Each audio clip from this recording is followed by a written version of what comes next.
What's up, everybody? It's that time, soccer dad pod time.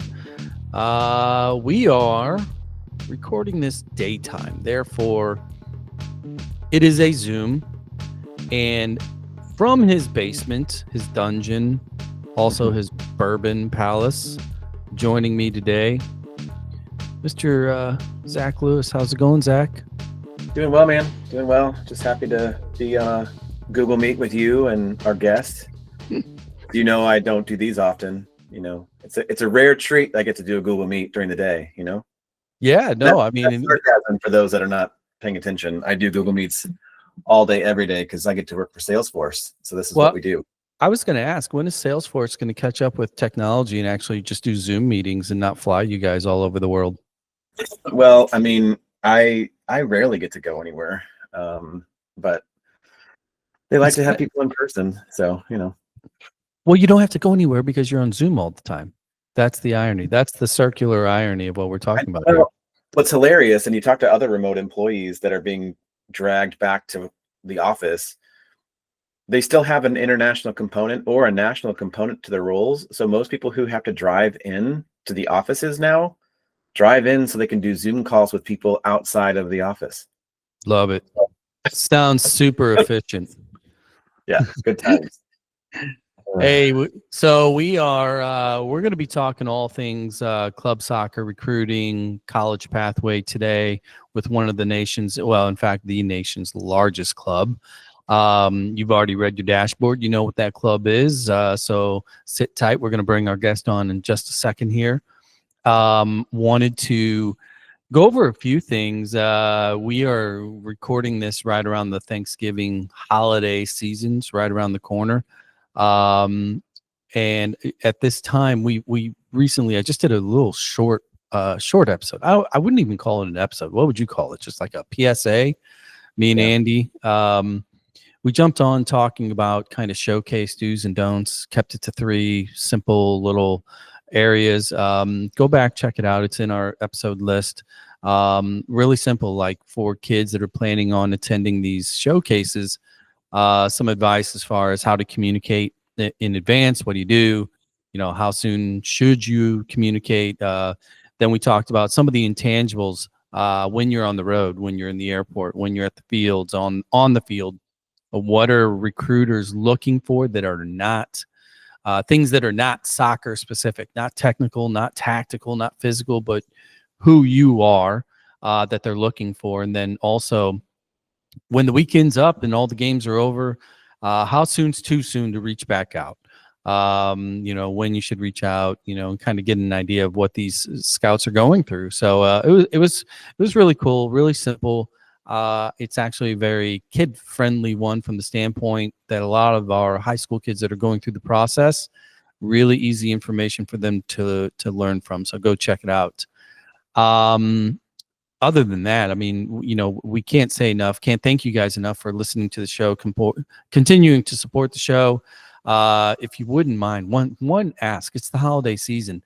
Toss a review. If you can go on Spotify, give us give us a review. Type a few words like, I really like Jared's raspy voice, or Zach seems super smart, or we are sick of hearing JB is from Granite City. Whatever it is, jump over there, drop a review. Apparently that is the new algo favorite, so we'd appreciate it. A lot of things going on in the world, news-wise, sport-wise, soccer-wise in particular. Zach, what is sticking out for you here in November of 25, late November 25? What's your thought of the day? It's just relevant to the topic that you already kind of covered with Andy around the showcases, and going to be covered with our current guest, which is just the NCAA and its wrapping up of the playoffs, and how exciting it is to have a local team go into the 3rd round, you know, into the Sweet 16, which is St. Louis University, and several, you know, teams that we have connections to. You know, big shout out to Iggy and the Akron team, and taking down Notre Dame. And I think what's really impressive, I think all top seeds went down in the 1st or 2nd round. And so the parity that we've talked about on this show is just increasing across the board, and that any team at any time can win. UNC Greensboro, Bryant, these teams are moving on, and it's exciting to watch. The games have been all televised on ESPN. So if you're not watching, I think the next round starts up on the 30th, which is a Sunday. So you don't have anything to do. Thanksgiving's over. You've got some leftovers you can heat up and watch some really, really, really good college soccer over the next couple of weeks. And it's so important, again, to understand how these teams play. Yeah, so that let's do that. I want to jump right on top of what you're talking about, because our buddy Jared was over on Twitter. He put a tweet out. I'm not calling it X. I'm going to call it Twitter still. And he was talking about the teams that are still through, and the majority of the teams have rosters that are the majority dominantly American players. And I only point that out because that is such a hot topic when it comes to the collegiate pathway and available scholarships, especially at the top teams, and the optics that go along with that. And I'm just piggybacking on top of what you've said, because we've been saying it for a long time. 3 years now we've been doing the show. The delta has narrowed between the haves, the have-nots, who can, who can't. Soccer at every single level is slowly turning into Any Given Sunday. It's a little bit of an NFL model where the talent is really spread out, and that's what we're seeing. So this idea of blue chip, this idea of the elite will remain elite. There's chinks in that armor. So great point. What I wanted to talk about was a little bit of a recap from high school soccer here that occurred over the past weekend, and that is the Missouri State finals were this past weekend. I'm going to jump straight to the Class 4 game. That was undefeated, coming in from the west part of the state, Rockhurst. Falcons, or aren't they? They're a bird. No idea. Whatever. They came in undefeated favorites, and they ended up facing off against the SLU Junior Bills, who had, I believe, 3 losses on the season. And the Bills end up ending the game on top 1-0. Controversy in the game stemming from a short clip that everybody has seen on social media, that being the penalty that was called against Rockhurst, giving SLU the 1 goal. Look, if you just watch the clip in its simplicity, 15 seconds, right, you're going to be like, that is a bad call. That is a soft call, etc. Now, I've talked to a lot of people, including a few of the kids that actually played the game, and context matters, because we talk about it all the time. This game is a game of way more subjectivity than it is objectivity. The only objective part of that game was the end score, 1-0. Subjectively, though, apparently, he who shall not be named but was called for the penalty had a little bit of a persona going from the coin toss through early interactions with refs, with some of the players. It was verbal. It was a body language thing. And guess what? We all saw a 15-second clip of a 90-minute game. In and of itself, was it a foul? Was it worthy of a penalty? Probably not. But we all know how this game is played. There's a totality of events that occur, and referees are human. So that's my 2 cents on that. So really, for players, you're more than just a singular moment in a game. Be aware of how you carry yourself, because sometimes it's going to cost you. And my take after kind of hearing all the feedback, I'm pretty sure that's what happened. Now, all that being said, Zach, if you take out the 15 seconds that surrounded that particular moment of the game, there was still 89 minutes plus of time for Rockhurst to have scored a goal and changed course.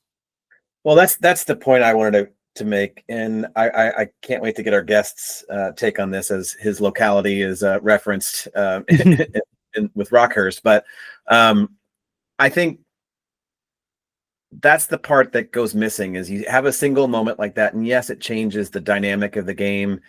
And there are, every game that we've ever played, there's been a bad moment like that, or a moment that was pivotal, but it's how the team responds and overcomes it or doesn't. And so at the end, St. Louis University High School scores the game-winning PK by our good friend Connor Niles. So shout out to that family for coming back his senior year to play at SLU High, and then to have that game-winning goal in the state championship to go back-to-back. That's pretty impressive no matter the circumstances, but it is unfortunate. It's a hard pill to swallow if you're on the Rockhurst side of it. So I get it, and it's tough, and there's no nothing said's going to make it any better than what it is right now. Well, here's the thing: learn from it, because because again, there's a lot more that went into the moment, that went into the game, that went into the vibe of the game, that resulted in probably fueling the call that was made. Correct. The other thing I want to point out too, and this is just maybe rubbing a little salt, and I'm sorry guys, but I got to rub a little salt in this wound. But one of my high school peer associates here in the area sent over a little bit of a statistic, kind of like golf. It's a golf statistic in which he showed Rockhurst's path to the final versus SLU's path to the final, and basically taking the ranking of the teams that they each played, add them all up, and like in golf, low score wins. I believe Rockhurst's score was in the 140 range if you took all the teams that they played going into the playoffs, and SLU's was down in the 90 range, meaning they played better teams all the way throughout to get there. And this is what I've been saying the whole time. Like this, you got to look at the year. This whole idea of an undefeated season and, they're top, number one ranked team in the nation. In high school soccer in particular, unless you are consistently playing out of market, put a huge asterisk next to that thing, because all markets are not the same. Yeah. And that's my last salt in the wound there, because, that's what I do. No, but it's true. I mean, also SLU won the Champions Club or Champions League this year, I believe, didn't they? Well, they won all three: CBC tournament, Champions League, and state. So it's hard to pull that back. But well, let's you know what? This would be perfect time. Let's bring our guest on, because I want to start where we are currently right now, what we're talking about. I want to get his feedback, because I saw him nodding his head here. Joining us from Rush Soccer Club, Mr. Josh Tyler. How's it going, Josh? Good. Thanks for having me. I appreciate it. Yeah, thanks, man. Yeah. I couldn't help but read the body language as we were kind of going through this last part here, talking about the high school game and talking about how the call and why the call and everything that came out from that. I'm sure you're familiar with the situation. I'm sure you probably saw some of the clips on social media. Any thoughts on what we were talking about before we get started here? I gotta be. I was actually probably not. I was actually trying to find it. I actually don't know. So I don't know. I was trying to find it, and I was watching. I saw the PK, but I don't know the controversy. So we won't pin you down on it. Take a second to get a chance and look at it. Again, I also talked to multiple people who were at the game, and they said it was an accumulation more than a single moment. And obviously it's difficult to tell that from, a quick clip, but I think it is, if that's true, if that's what happened. Yeah. Well, oh my gosh, the body language part is important. I think with everything, I don't see the clip, but I can tell you it's like when you're on these. I know I troll the youth soccer parent sites, and they post these videos of, what do you think of this call? Like, I'm not there. I didn't see it. Like, and it's really tough. Like, it's on an angle, and like, what do you think of this offside call? I don't know. Like, so I'm with you on the moments, and you talked about what I was really not mad on when you talked about, like, in the airport and things like that. But that moment on that field, I don't know the clip, but those moments matter, because those moments can change the rest of your life. So it sounds like this was a big moment. I apologize for not knowing. Once I left Kansas, once I'm in Kansas City, and I don't know. My son's a freshman in high school up here. I follow freshman soccer at Blue Springs High. That's what I do. There you go. Well, hey, Josh Tyler, your official title at Rush is National College Advisory Program Director. That's some big, very important words. Why don't you take a second and kind of tell our listeners, maybe a brief pathway as far as how you landed at the club in this particular position, and just describe what the position really entails. Yeah, for sure.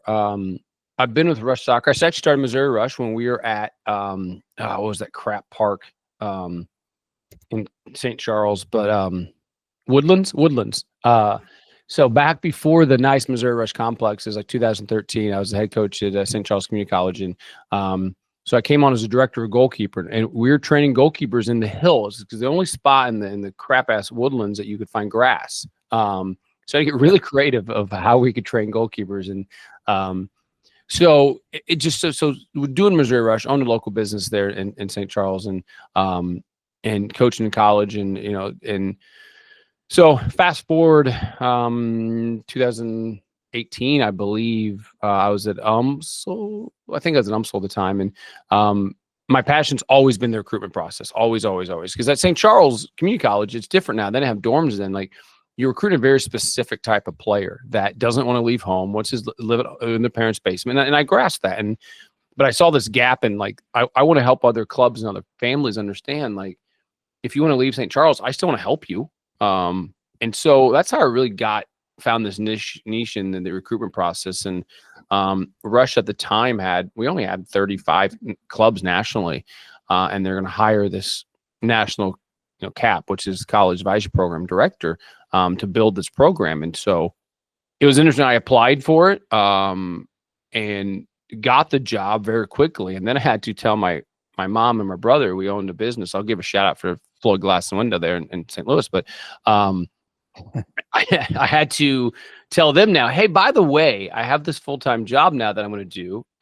So I eventually started phase out of that business, and was able to build the program from the ground up in the recruitment. And right now we're sitting at 100 clubs across the United States. And my role really encompasses anything that involves a high school age player, from older age, showcases. And we run 8 regional identification camps that go into 4 different regional showcase teams. And ultimately, our goal is how do we help players understand this convoluted, messed up process and maximize their exposure to college coaches, in a nutshell.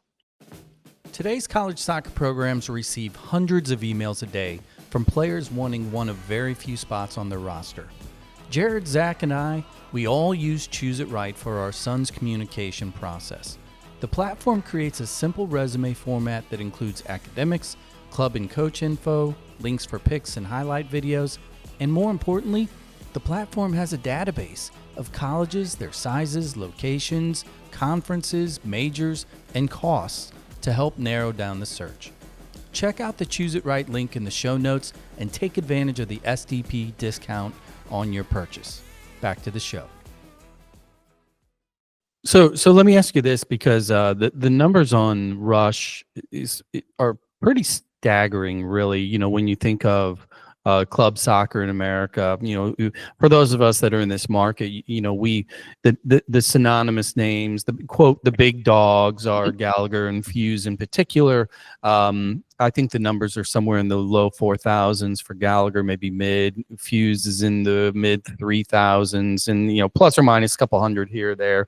And then there's a little bit of a drop off to Rush, to Stars, to STLDA, et cetera, as far as total head count. But those are the total numbers for the club. Rush is 55,000, 60,000, whatever the number is now. So in a role like yours, with so much breadth and locations everywhere, how do you approach kind of funneling in and managing this college pathway for so many high school players? A lot of Tito's and a lot of late nights. Yeah, you're one of us, baby. Oh yeah. So yeah, that's a good question. So we're closing on 60,000 players, but the reality is we have around 15,000 high school age players. Of those, I'll throw some geeky stats, but of those 15,000 players, that's every freshman, sophomore, junior, senior. So we all know that the boys, as a freshman, as a boy, young male, there's not too much happening. We really ramp up end of sophomore and junior year. So girls started a little earlier in that process. So really at any given time, you're going to have around 7,000 players that could be really, really active in this process. Rush hits around 40% of our players that will play in college, which I will give a humble brag, which the national average is 7.9. So around 40% of our players will play in college. So divide that number down. You have 15,000 players. It seems like a massive number. Half of them are going to end up playing in college roughly. So what we do is how we streamline this is really try to like educate the snot out of people. I have regional cap directors as well that work with our clubs, and we've really shifted into education process of it. We have monthly webinars, and we developed a whole online learning platform that walks you through what should you be doing now. You're a freshman, what should you be doing now? You're a sophomore, it's December, here's what you should be doing now. And we've had to do that very much self-guided approach, and things like this podcast, and in our podcast, and it's just really trying to overeducate parents and families through this process. And then when they need help, they reach out to us. And but it's been a process over the past years of trying to find the best way to do that. And I mean, I always say the good and bad of Rush Soccer is that clubs can kind of do what they want autonomously, but there's also the bad thing, because I can't force a club. Missouri's very active in the recruitment. So I'll just say Missouri Rush and they're in St. Louis. They're very active in cap. But if they weren't, I can't go to Tim Findle or Jason Weiland and shake them and say, hey, make your players do this. He could say, nah, we're going to go our own route. Luckily, they're involved. And so that's always a struggle of like slapping people in the face. Is, hey, man, like we got information that we're really trying to help you with. But so that's how that's how we've really tried. The basis of self-learning process that you can log on to our online learning platform, and it will hold your hand through the 4 years of the recruitment process. So this is really interesting to me because the statistics you just shared are kind of mind-boggling in that if Rush is promoting 40% of their players on from your youth program into college, that's significant. I don't know any club that can talk about a 40. I mean, even like St. Louis clubs or historically strong clubs that are more privately managed. Mm-hmm. So in addition to the education, what services are you providing, as it relates to tournaments and showcases and videos and all those things as relationships? How are you promoting that outside of just the education to your players and the parents? Yeah, so we have a partnership with Productive Recruit. I would assume we're their largest provider. So Productive Recruit is much like any other recruitment platform. We've all gotten emails for different recruitment platforms. That's a whole different topic we can dive into. But we use Productive Recruit. I do think it's the best search platform. And what it also allows us to do is control and help their brochures from a national level and able to help individual clubs. So we're big on getting their brochures out and getting them to college coaches. So that's the one aspect of it. And two is this is why we have regional cap directors, is we spend a lot of time with college coaches. That's the thing that we can do. And this is not a knock on Gallagher, because Gallagher, I think, is the elite standard in St. Louis. And I say that as a former Missouri Rush guy. So Gallagher doesn't have the national reach that we have at Rush, just because we have over almost 100 college coaches that coach at Rush as well. So just that alone and the national reach that we have, if you want to play at a college, we probably have someone that knows that coach there, just by default. It's the Kevin Bacon 6 degrees of separation. We are connected to every college coach. And so we go above and beyond. We'll go to visit Raleigh with our national teams, and we have a college coach social. We go and hand brochure. I don't give away our secrets, but we hand brochures out, and there's a drink coupon or free appetizers. So, and the college coach goes, hey, JP, where'd you get that? Oh, you got to go watch one of the Rush games. Oh, okay, cool. And then afterwards so a lot of it is just the really, really taking care of college coaches, because we notice a lot of showcases, they don't take care of them as much anymore. So we want to be the easy button that, yeah, go ahead. Yeah. So let me ask you a question though, specifically as far as how you guys manage the expectations internally, that being within teams, through the coach and upward through leadership like yourself, because one of the things that we talk about and that we're aware of, like, is part of the recruiting process starts with the kid and the parents, and them being self-aware, like as far as what level are they at, what team are they on, who are they competing against, where are they competing, and kind of managing that expectation, because every one of the kids that play at all of these great clubs across the country, they all think they're the next Messi, right? They're all going to be pro. They're all going to go to North Carolina or Duke or whatever, right? And the reality is that is such a fraction of a percentage, right? That those players are isolated early in the process. So let's talk about just the generic communication, maybe, or the strategy that you guys apply to manage that reality. How do you keep both players and parents in line with reasonable expectations when it comes to where their kid is going to go or potentially go next? Oh, I wish I could say that was easy, but that is the cluster of the job. That is hard. That is hard. And we know that either the men's game especially has changed overnight. It shifted and flipped upside down and ran over backwards and then put through the meat grinder. And yeah, it is. A lot of it is we're trying to educate our coaches as well of calm down. Don't tell your kid he's a Division I player, because he's not. And we're trying to get more eyes on players on a national basis. One of the things that we struggled with is, I was on a call earlier. We're really trying to revamp our select program, because as we've grown, our select program has grown, and it's harder and harder. So we got to get more eyes on players. So we're implementing 12 different ID camps to watch players and be able to actually say, instead of saying you're a Division II player, which means jack shit. I mean, there's 200, 300 Division II schools. I'm at one. I'm not going to say the name, but we're below average Division II, well below average Division II. And so to say you're a Division II player means nothing. And what we're trying to do is we have to be the blunt. We tell coaches, like, you have this personal relationship with your player. I get it. Let us be the bad guy. Let us say, listen, our job is to tell you the truth. And if you don't like it, I can't help you. But it is the hardest thing to do, to manage these expectations of where they think they can do. We have a whole course dedicated to trying to figure that out. But we bring the parents in early on, because the parents are, I'm not going to say the parents are the problem, but they see that, well, Jimmy is getting looked at in Indiana. I'll say it. Parents are the problem. Well, and I want to dig into that a little bit, because education for the parent. We got to educate the parents, though. And I think that we missed that aspect of it. And that's, we heavily focused on trying to educate the parents. There's still parents that don't give a shit, and like, Johnny's the best, but we really try to educate the parents and help them out.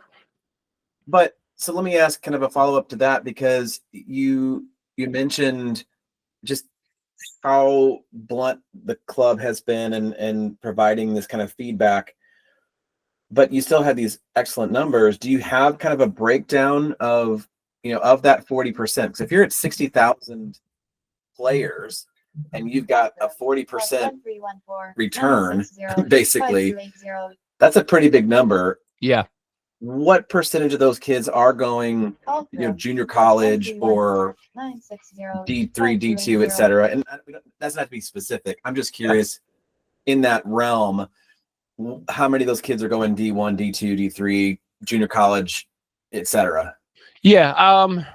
Less than 10% go from Rush go Division I. And then you can break down Division I as the top 50 schools. And not even really, because you guys were talking about, who's getting knocked out. Not even the Power 4 anymore. It's just the top 50 schools. So that is such a small number. The top 50, I would say we have less than maybe 2% that go at that high level. And then scattered with, you guys are in the GLVC area. So GLVC is a hotbed that we send a lot to, Division II. But I would say 50% of our players are going Division III and AIA, and we have quite a bit going JUCO. We're heavy on pushing the JUCO route for young men right now. So let's shift gears just a touch. What I want to maybe If we reverse engineer some of this and just kind of address some parent expectation Mhm. or understanding, let's talk a little bit about the alphabet leagues, and kind of how you guys approach that. We have there's a general assumption, or really, the hot poker stick, in so much that MLS Next is the be all end all, right? But there are other leagues that would care to have a word, such as ECNL and the NAL and some of the others.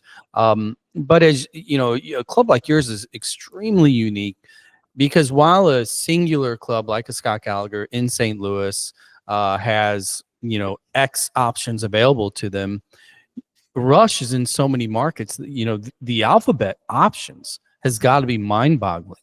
Mhm. So how do you view the explosion and even some of the consolidation, specifically near the top, such as the GA is now working with MLS Next? Those two are basically one.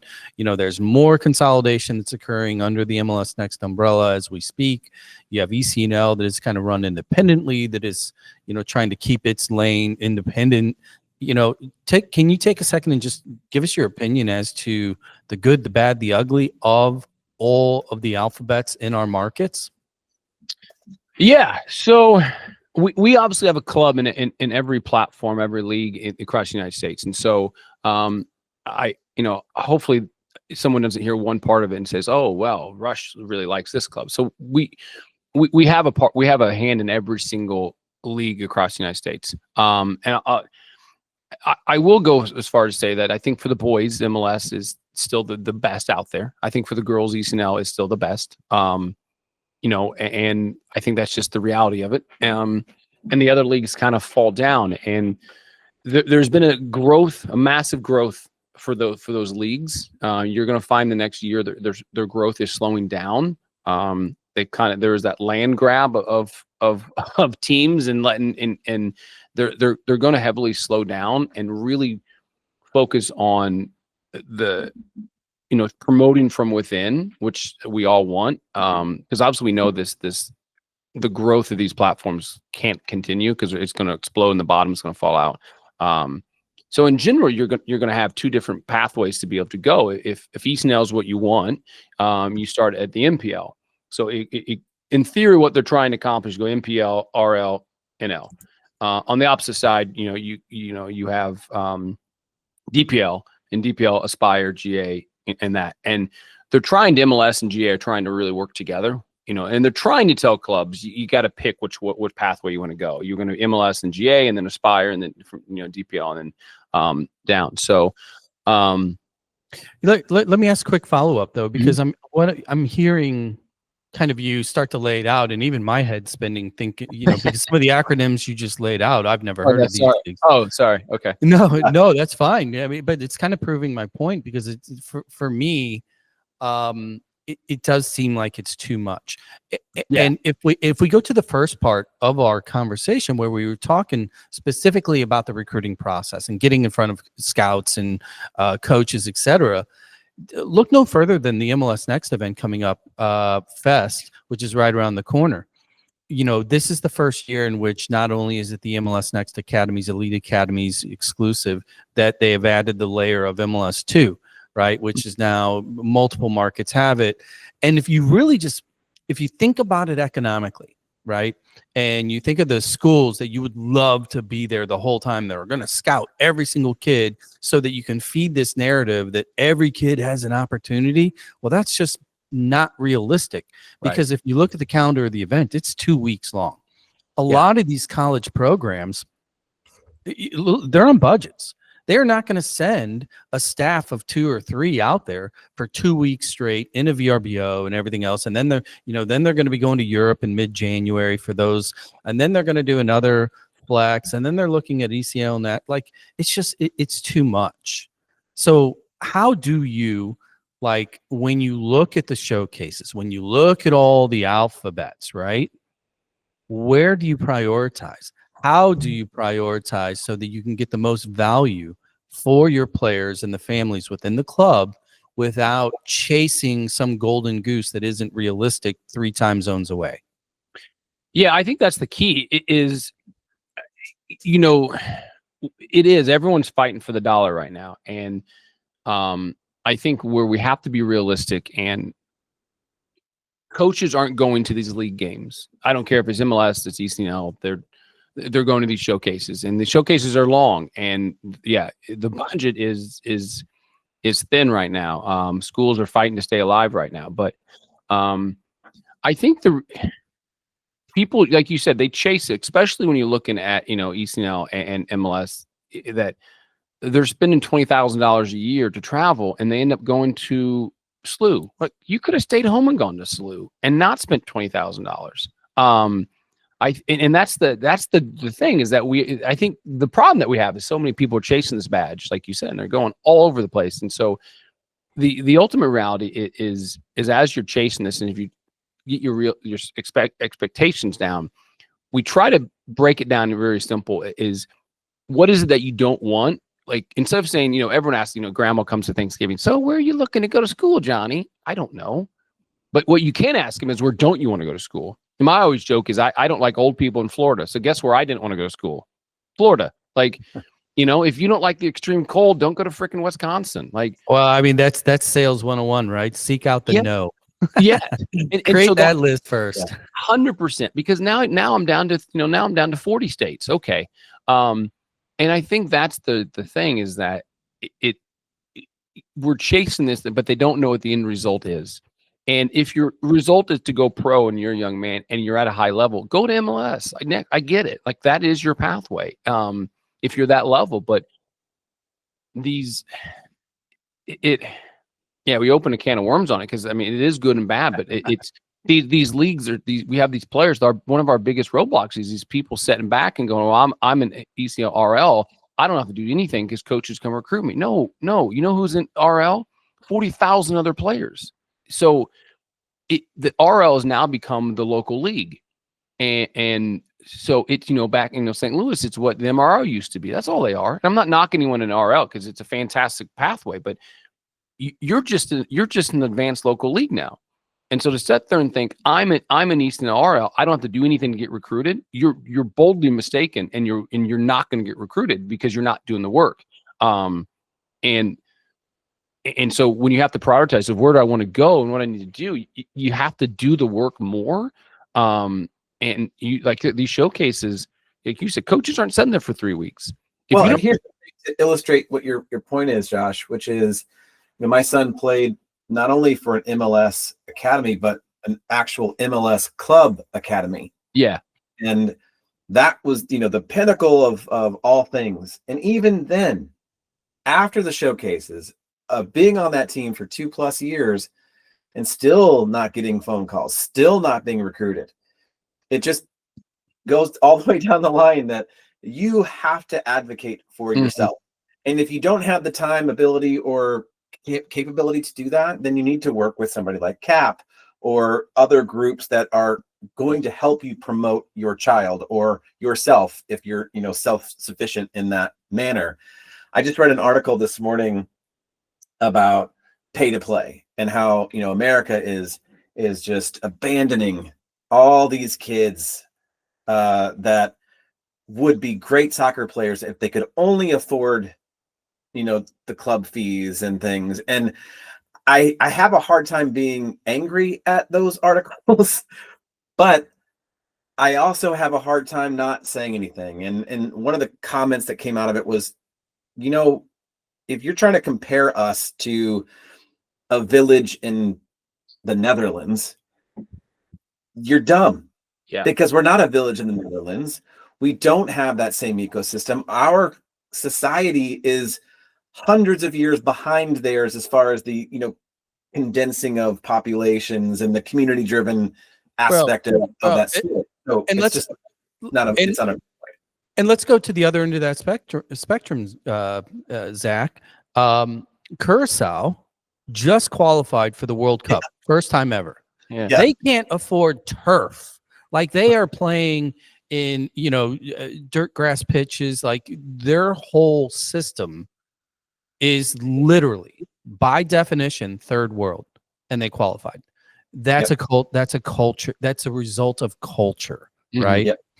And I think to your point, Zach, like we want to tear down pay to play. We want to tear down all, this perceived ladder. And the reality is a lot of the shit that's broke is broke in our backyard.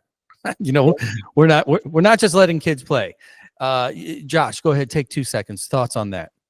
Yeah, obviously I make a living in pay to play, but it is absorbent, and I think what people are really complaining about is not the pay to play. It's the exorbitant amount of travel that you're getting. Zach, you mentioned your son's going and you go all over the place and you're not getting these. The travel is absorbent. And I agree with them on that. Like, I run a club, I know the numbers and I know the cost of everything. And it is expensive to play in those platforms. It is expensive because you're chasing something that you don't know what the reality is. And good. Let me ask you a strategic question, because the one thing that popped in my head as we were going over, this massive landmass of options and leagues and showcases. Can you take a second to talk about college camps, ID camps? Yeah. Because the one thing that resonates with me at this point is if you have kind of a perfect storm where the kid is self-aware, the kid has drive, innate talent or ability, etc., and the parents are supportive and they understand, okay, this is where they could realistically land from a competitive level, from a quality standpoint, etc. And if you were really if this was about choice, if you avoided spending the money chasing showcases all over the country, right, but just played on a quality team with a quality coach, and you hyper focused on ID camps, do you see that as a potential strategy moving forward? Because right now it seems as if there's a lot of noise, but ID camps are different. You're in the weeds with them. Go ahead. Yeah, JB, I agree. And what you describe is not a real person. That's a unicorn. Those families don't exist that have everything in that perfect. They got all their expectations, but no. Yeah, I think ID camps. There's the thing that we talked about a couple of years ago, that there's the rights of ID camps again, and they think, well, it's a money grab. No, they're broke and they can't afford to travel. And on the men's side, especially, there's 100 more schools and colleges. There's almost 75,000 more men's players, so the spots are very, very limited. To me, yes, spend the money on going to individual ID camps, not the exact camps, but the individual ID camps that are $75 to $150 that you get in front of a college coach. If you spend all your money on that, your chance to recruitment are I would go as far to say higher than MLS Next Player, because you're getting in front of the coach. They see, oh, this kid wants to see my campus. This kid came as a freshman, a sophomore, as a junior. And you're going to these camps. Now, it takes a lot of time, and it probably takes someone who's works from home and has the money to be able to do it. But that is a very active route that is valuable, because you see the coach, you get on campus, you can walk around, you get play with the players, you get the real expectations. And if that coach doesn't like you, you're going to know it right away. I think ID camps are crucial in the recruitment process. That if you go and want to play at a college and don't go to an ID camp, I think you're screwing up. I'll go as far as say that's how I think important ID camps, in the institutional ID camps, are. Yeah, I want to pivot a little bit and talk more nationally, and not just college, but we've used the term pathway several times during this discussion already. What do you feel like, Josh, is the role of the U.S. Soccer Federation in this pathway discussion? Because there's a lot of things going around about, the new college format and extending the season and adding in UPSL teams to college teams and all these different things that are being discussed. Where do you think the role should be of the governing body of the United States Soccer Federation? What should their role be in these types of discussions? I think they should be heavily involved, and you're seeing them getting back involved, because what makes those other countries, when we compare ourselves to other countries, is that we don't. I mean, look at the United States. We have 5 different governing bodies. We have U.S. Club, USYS. We have UCCSA. We have East Nail's not doing their own. Like, there's so many people trying to regulate it. Whereas if you had one person like, this is how we do it, because the U.S. system's broken. JB, we talked about it on when you came on Cap Chat. The U.S. system we know is broken, and I don't think it's the pay to play. I think U.S. soccer, we're not developing the players, and U.S. soccer is realizing that there is an issue with this. You know, they use the initiative of making MLS player. The MLS is now offering more scholarships to players, and so they realize that they have to be able to fix this. And I think that we should have one, maybe two governing bodies, because the country's so massive. You have hypothetically, U.S. Club does the girls, and USYS does the boys, and U.S. Soccer sits on top of this, and they should be involved in these pathways, because we are unique in that we have a really good college system that is turning semi-pro. In a nutshell, and especially these top 100 Division I teams, they're semi-pro. Let's just call it what it is. They're expanding their season to fall and spring, and so I think U.S. Soccer should have a vital role in this, because we are flailing and not developing talent. And it's not a money issue. I deeply believe that. It's not because they don't want to pay the money. There's no standards. We have awful standards of being able to develop players.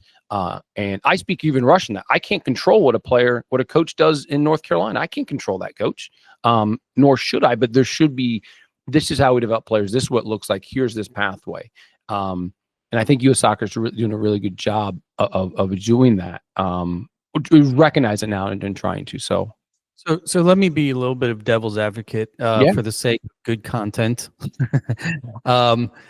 Just the other day, U.S. Soccer CEO JT Batson, I believe, and the organization, they put out this new pathway strategy. It's another multi-page white paper where they're basically talking and addressing these things that we are debating or discussing right now. We're not debating. We're basically in agreement. But I'm going to read just kind of a quick summary from it. And basically, let's see here, new initiative to develop more world-class players. And actually, I'm gonna pause at each of these little points. More world-class players is the goal. Well, I don't think we've ever had more world-class players than we do right now. So I'm wondering, what does that even mean? Because we have more players playing in Europe in top leagues than U.S. Soccer, U.S. Players in the history of the game here. Going down, talks about reduce the cost for young people to play. We're talking about pay to play, and make soccer the highest participation sport in the country. I'm pretty sure soccer right now, men's and women's combined, boys and girls combined, is there another sport that has more kids playing it? I think the numbers point that we're already there. And then the other things they talk about is the initiative aims to lower youth soccer costs, simplify pathways, and build teams capable of winning major tournaments. Look, I mean, if there was ever like a billboard that looks great, has bright lights, and you would love to go and watch that particular movie, those words are it. But again, you know, we're still dealing with where's the vertical organization. Mm-hmm. And here's my question, and you probably know where I'm going with this. It's one thing for U.S. Soccer to say we would love for all these things to happen. Now you clubs go do it. And it's a whole other thing for U.S. Soccer to say, okay, enough of the bullshit. Let's create a ladder. Here's north, here's south. Everybody get in line. We're going to go this route. What, in your opinion, where do we need to go as far as this north, south, or east, west? Because right now everything is super horizontal. Because, we just talked about MLS Next versus ECNL versus GA versus everything. Well, that's on a left-right spectrum, even though you know that the quality of the players are slightly, top to bottom. Should U.S. Soccer take a more direct role in saying, these are the rules. This is what we want if you want to be part of our club? I do think so. And I will speak for myself. So this is not a Rush Soccer official statement, but sure. I do. Again, I 100% agree. And I think that there's too many egos in this game. There's too many, I hate to say old school people. There's too many people that got their A license in 1980 that are still coaching that think, well, I got my A license, I'm a good coach. No, you were a good coach in 1982. I'm so big on, I don't care what you did. What are you doing now? And and so I think U.S. Soccer coming in, so we can't rely on these clubs to work together because the ego's there. You guys see it in St. Louis, I see it in Kansas. Like every market, there's too many egos involved. And if you leave it to clubs and leave it to these egos, nothing. And we're in the exact situation we are now.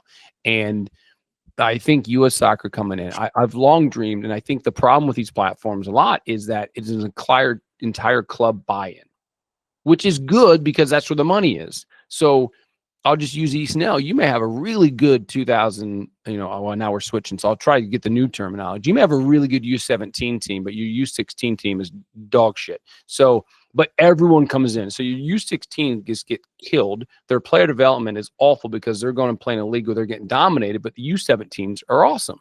So to me, the best path, and I know we talk relegation promotion, the best pathway is that these teams can grow, and maybe it's East and L. I don't really care, but U.S. Soccer should be able to, as your team gets better, you should be able to advance. It's the old State Cup model. Surprise, surprise. Like, oh my gosh, it worked, and as a team, you get an advance. So now I'm not dragging the crappy younger teams with me, and I think that's the system. And I think when U.S. Soccer says this is how it's going to be done, people are going to bitch and complain. But if they're going to switch back to grad year, we might as well, like, you're already doing that. Take a stand and just freaking do it. And right or wrong, everyone's got to follow. And I hate to say it, but U.S. Soccer's got it. That's my opinion. They got to accept it and say this is how it's going to be done.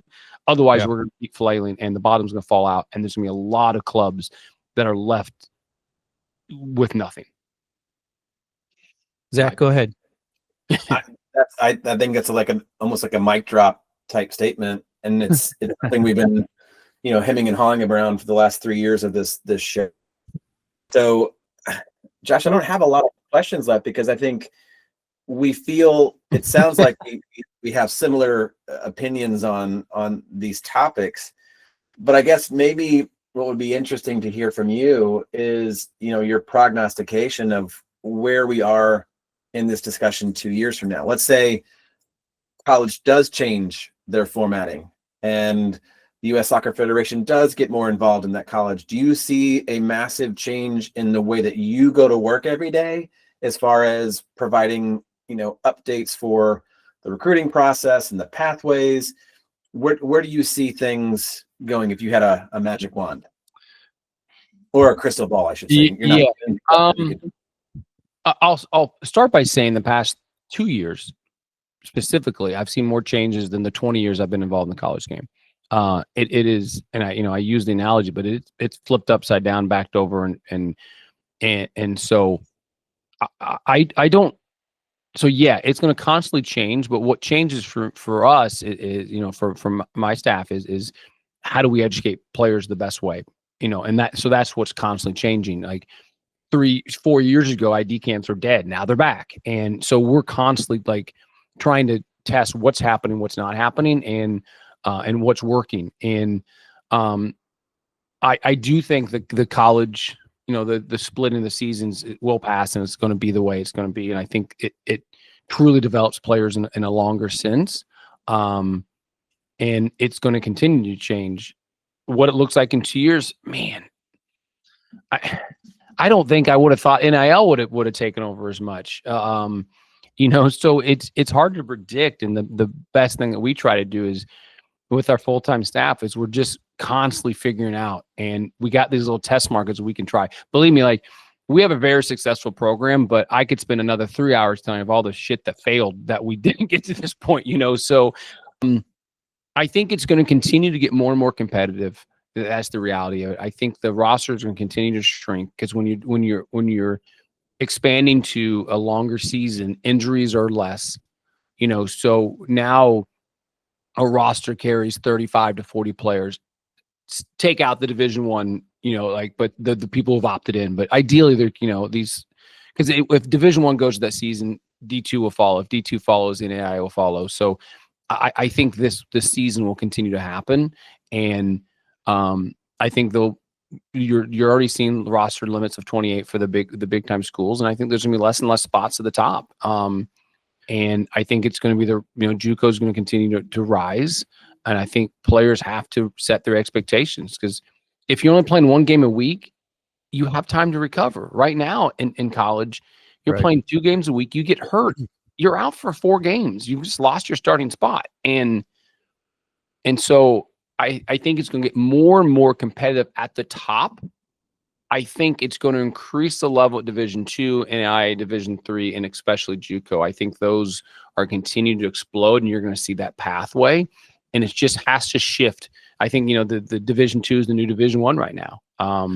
Would you agree that U.S. soccer has kind of missed the boat? Because for roughly, I mean, let's not kid ourselves, 20, 30 years, it kind of has ignored college soccer as far as a source, as a partner. It has leaned heavily into the academy relationship, especially recently through the MLS Next academies. And I think in terms of, if you look at the quality NCAA Division I teams in particular, and you look at over the past 10 years, teams that have surprised and have come on big and are winning national championships, i.e. A Marshall, a Syracuse, even a West Virginia, et cetera, teams that are doing really, really well. You look at the DNA, you look at the makeup of those teams, and they're bigger, they're older, they're stronger, they're faster, right? And a lot of those players, when you look at MLS, when you look at Liga MX, when you look at even their native countries that they go back to, are still going and playing at the next level professionally. There's a load of examples of kids that used college for a kind of that 20 to 24 age gap and still continue to go play pro. Do you think it would behoove U.S. soccer to say, look, we are sorry, we should have been calling you back years ago, because, we're looking at you hear it all the time in the academy world, the next best thing. Oh, this 14-year-old is the youngest to sign a 2 contract, or this 16-year-old gets his first point in a 2 game and gets 10,000 loves or whatever on Insta. And then Pat Noonan said it best, there's a whole long list of teams that are the next best things that aren't playing anywhere. Why do you think U.S. soccer should lean into the college game, specifically Division I, and create more of a strategic relationship moving forward to kind of fix and eliminate that next best thing trap, so to speak? Oh, that's a great question.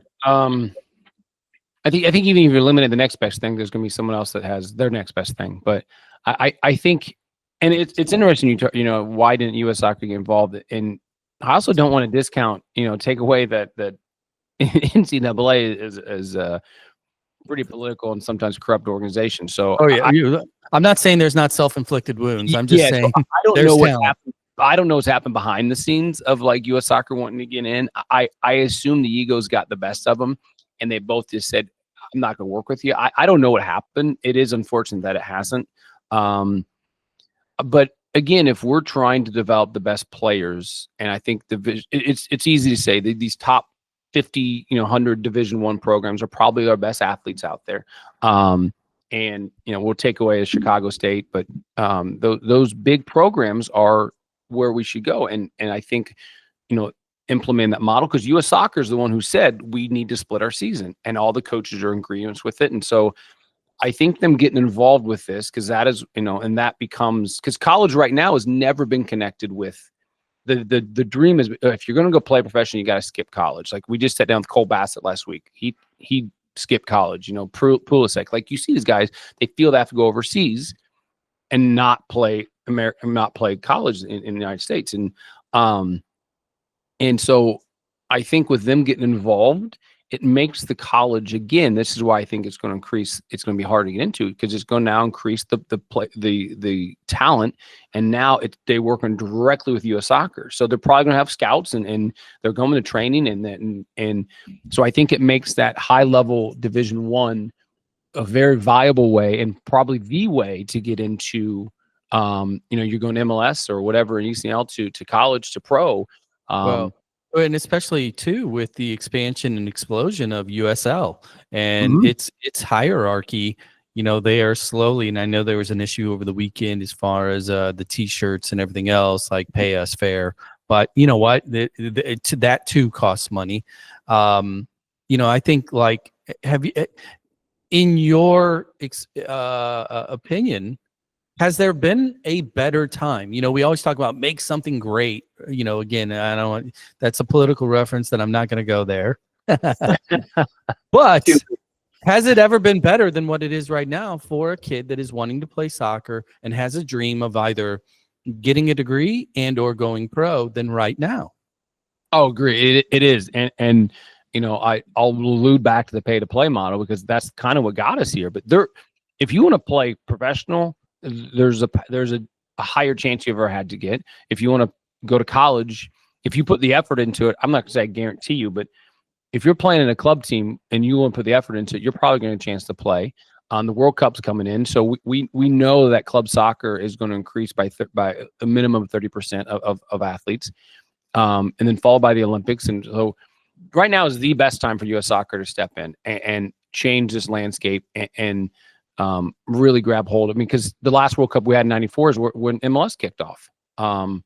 So this is the perfect time to step in and make these changes and really truly develop and use this to bring money back into the colleges because colleges are struggling, and this becomes the pathway.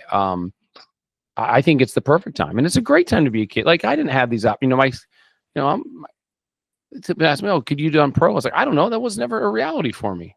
I wasn't that good, but that wasn't a real pathway for me. I was just playing because I enjoyed it. I went playing in college, and that was it. Like, I mean, now you have, you just take the ambush. You have ambush 1, you have ambush 2, you have in the ambush now has their outdoor league. Same thing here in the comments in Kansas City. Like, just indoors are a real option. And then it's all it's such a fun time to be playing soccer. I mean, World Cup's coming in, and you have all these opportunities to play just domestically with USL. I am a huge fan of USL, but the USL and I love it. It is an unbelievable time in soccer right now, and it's only, I think, with U.S. soccer getting involved in the collegiate game, I think it's only going to be for the better because NCAA has proven they can't monitor and help and do the best. Like, it's just sorry, NCAA.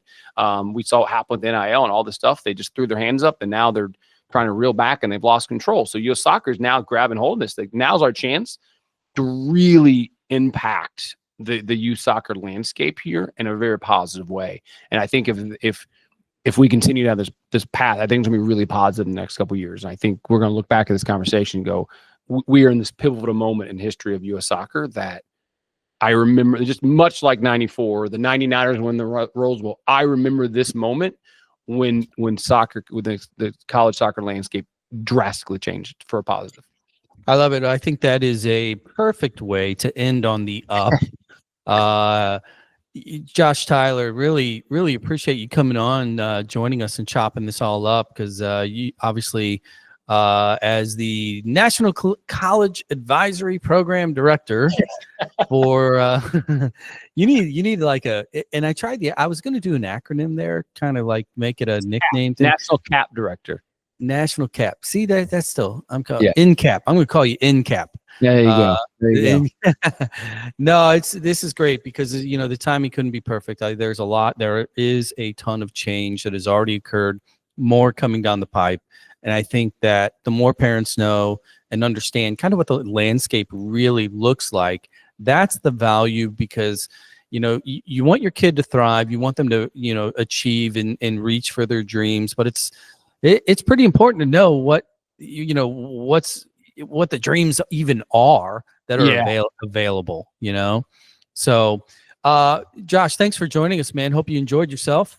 Oh, I had a great time. Thank you guys. You guys are doing great stuff. And it's always good just to, I can talk to you. Obviously you guys can too. So I appreciate JB, you're on our episode. And so we really, really appreciate you guys doing what you do. Yeah, man. Well, we'll do this again soon. Zach, enjoy your dungeon time here. Are you got a long rest of the day, or are you gonna flip the screen down?